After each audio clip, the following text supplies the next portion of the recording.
All right, Tony, thanks for having this interview with us. You're with Bradshaw Consulting Services. thank you. And your software that you use over here is called Marvelous, right? Marvelous. Marvelous was originally designed for helping 911 systems. Oh, okay. And as we worked with 911 systems, we found that many of our customers were doing NEMT work as well, and that the management of that was a difficult problem for them to manage their vehicles efficiently. Okay. And so we developed a new product called NETCall. It's specifically for NEMT. And we look at all the cost. What does it cost me to have an ambulance on the road, the people, the staffing, the equipment in that vehicle, and how much money do I make by loaded miles versus unloaded miles? All of those things affect my bottom line.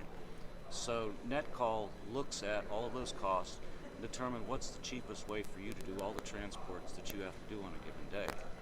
And it uses your vehicles efficiently. It uses them for the right types of calls. If you need a ventilator vehicle, if you need a bariatric vehicle, it understands that and it assigns the right vehicles for the calls. Excellent. That sounds fascinating. Now, does NetCall connect in any way with your new Marvelous software? Not directly. There's pieces of Marvelous built into NetCall. Okay. That's the back end where we connect to the CAD. So we work with a number of different CAD systems, about 30 different CAD systems that we work with now.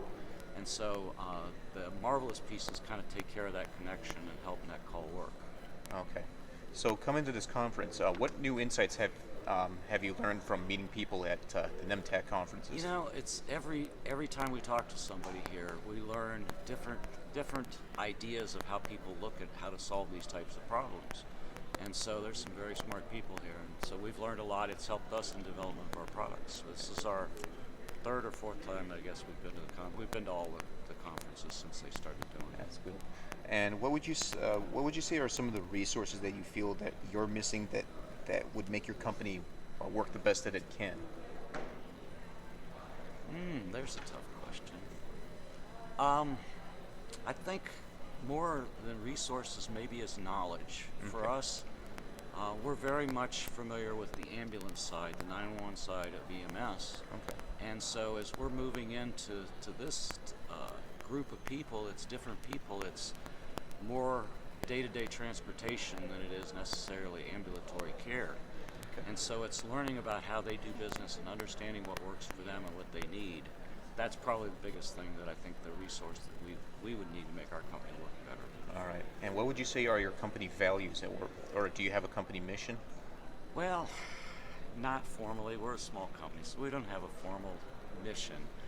But our most important thing is that our customers will refer us to other customers. We don't do a lot of marketing and advertising. Most of our business comes from one customer referring us to another. And so we pride ourselves on our support. Our software is good, but I think the support is such a critical piece because there's so much that we understand in the software that no way a customer is going to understand initially. So to have that good support where they know if they call, they're going to get a support person that'll talk to them immediately. But if that person can't handle their problem, they're going to be talking to the developer that built the program. And so that developer can solve any of the problems that they have. All right. So we feel that's important. All right. Well, thanks for the interview. We would like to know more information about the software, Craig. Sure. Thank you. Thank you.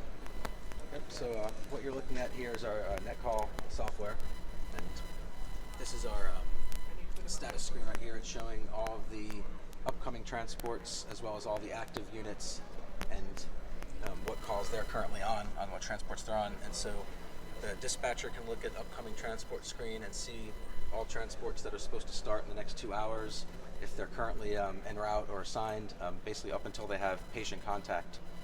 And so most of what we're looking at here are assigned units, and we've got coming up in the future some recommended units. So our unit recommendations, this shows our entire set of transports that we have in the schedule for the next 24 hours and whether they can be serviced on time or at all or late. And you can see going through, green means on time or early, and if you get to yellow or red, it means we're running late. Actually, we've got a really good projection here for the day, so it looks like we've only got one or two late transports that'll be planned for the entire day, 3. So looking at our schedules, we can see for our entire fleet of units that we have, A couple units are not being used right now, so as new calls come in, they'll get recommended for those. But for now, we've got a pretty full day. Most of our calls are on time. We can see when each of our units is going to be with a patient, how much time they're spending loading and unloading patients, how much time they're spending driving unloaded to pick up the next patient, how much time they have to wait, which is where they have more capacity to pick up additional calls. Another way to look at the same information is looking at our demand screen. So this shows in green units that are available, and in yellow is time slots that are already promised for a transport. And down in red, you can see where you have some shortages, and these are where you're going to run into late calls. And so a dispatcher can look into the future as new requests for service come in, and they know what times they have available for what types of transports.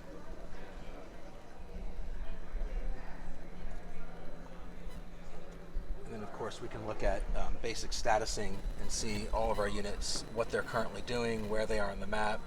I can click on any unit and track that unit. I can go ahead and get an estimate of when they'll arrive and what transport they're currently on. And then the colors are all set to match the same colors in the dispatch system, so our dispatchers are very familiar with the software right when looking at it. Fascinating. I don't know if you remember, but at ESG, at eLearn TSG, Matthew actually had a look at your software and he gave you some feedback. We actually looked at it last year, so can you tell me more about, are you comfortable telling me some of the improvements you've made since, if any? Sure. I know we've done work on the upcoming transport screen, which is a very useful screen for dispatchers when things get really busy and non-emergency works in more of an emergency type mode where a hospital needs to suddenly release 3, 4, 5 patients at the same time. This happens a lot towards 5 o'clock seems to be the magic hour where lots of dispatch or lots of releases happen. And so at that time, requests are coming in faster than the system can almost keep up with. And so this gives them a quick view of alternates when you don't yet have a recommendation, the closest 3 units that are available that can potentially service that call, as well as how far each of them is away, so the dispatchers can work almost in a 911 mode in non-emergency. We've also done more work with integrating live traffic into the system, so as you have accidents or road closures that happen in real time, the system picks those up and can route around them and deal with those. Pardon? Divisions. Right. Something else we've added recently is the ability to route by division. So if you have a large fleet that works in different areas, you can set rules to where each unit's division, or each call that comes out of a certain division is only recommended to units within that division, so that they don't cross divisions. We've also added hospital priorities, so you can set a tiered system where you have certain hospitals will get, or certain facilities will get a higher probability of being recommended for on-time calls when things get really busy and everything can't be met on time, as well as being able to set a maximum amount of times maximum amount of late time available for each type of call. So you can set a more fine-grained control and fine-grained rules by facility and by division. That is fascinating, Craig. Thank you so much for this tour. Thank you very much. Yeah.